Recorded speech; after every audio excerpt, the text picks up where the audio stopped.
आप मुझे बताइए, माताएं, बहनें, भाइयों बहनों, नौजवानों, बताइए, क्या मेरे हरियाणा का नौजवान, मेरे पंजाब का वीर पुत्र, मेरे हिमाचल के नौजवान सेना में इसलिए जाते हैं कि उनको खाने के लिए 2 वक्त की रोटी नहीं मिलती? अरे शर्म आनी चाहिए कांग्रेस के लोगों।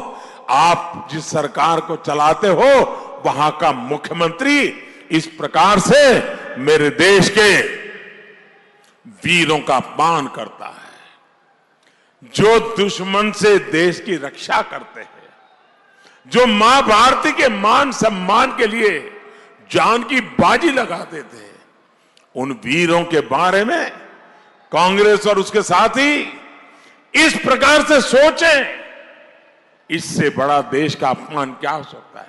इतना ही नहीं, ये कांग्रेस पार्टी हमारे देश के सेनाध्यक्ष को पब्लिकली कहते हैं ये तो गली का गुंडा। हमारे वायुसेना अध्यक्ष उनको कहते हैं कि झूठा है। ऐसा बोलकर कांग्रेस के नेता अपनी सच्चाई, भाइयों बहनों, वो बेनकाब हो चुके हैं कि किस प्रकार के लोग हैं। साथियों, इस चुनाव में आपको और उसके साथियों को इस मानसिकता की भी सजा देनी है। भाइयों और बहनों, कांग्रेस कैसे देश की रक्षा करने वालों को धोखा देती है वो भी आपको याद दिलाता हूं। कांग्रेस ने आपसे वादा किया था कि वो 1 रैंक 1 पेंशन लागू करेंगे। ये वादा करते करते उसने 40 साल निकाल दिए, 4 दशक निकाल दिए। जब देश के जवानों ने, उनके परिवारों ने दबाव बनाया तो 2013-14 में चुनाव के पहले पहले जो एक अंतरिम बजट आया, उस बजट में उन्होंने 500 करोड़ रुपया रखा, बजट में कागज पे लिखा और कह दिया। कांग्रेस ने चारों तरफ ढोल पीटने लगे, उनके नामदार पूर्व सैनिकों के सम्मेलन कर करके मालाएं पहनने लगे और कहने लगे हमने 1 रैंक पेंशन वालों को लागू कर दिया, 1 रैंक 1 पेंशन लागू कर दिया। भाइयों बहनों, ये कितना बड़ा धोखा था। उन्होंने 500 करोड़ रुपया दिया। कितना झूठ बोलने की इनकी ताकत है, वो देश की जनता को कितना मूर्ख मानते हैं। और देश के जवान जो ईमानदारी से मां भारती के लिए मरना, यही उसको सिखाया गया है, आप उसके पीठ में छुरा भोंकते हो, आप उसके आंखों में धूल झोंकते हो। भाइयों बहनों,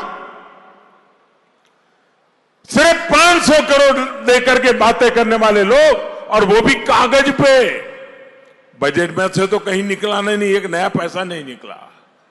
हम आए, हमने वादा किया था हम 1 रैंक 1 पेंशन लागू करेंगे।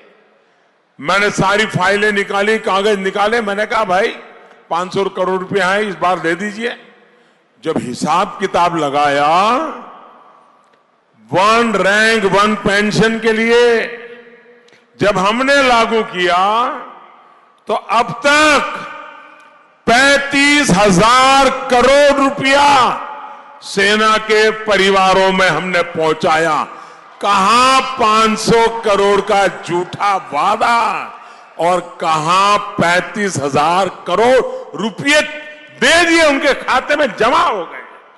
ये कितना झूठ बोलते हैं।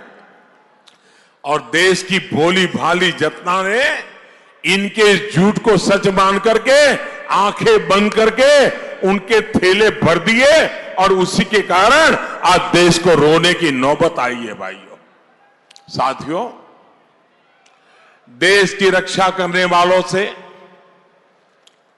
झूठ बोलने, उन्हें सम्मान न देने की इसी कांग्रेसी सोच के चलते 7 दशक तक हमारे देश में नेशनल वॉर मेमोरियल भी नहीं बना। हमारे देश के जवान कहते रहे कि आजादी के बाद हमारे वीरों ने इतना बलिदान दिया है, उनका एक नेशनल वॉर मेमोरियल होना चाहिए। अरे अपने परिवार के तो हर गली मोहल्ले में अपने स्मारक खड़े कर दिए, देश की तिजोरी के अरबों खरबों खर्च कर दिए, लेकिन देश के लिए मरने वाले जवानों के लिए कोई नेशनल वॉर मेमोरियल नहीं। जो काम 70 साल तक नहीं हुआ, ये काम आपके चौकीदार ने कर दिया।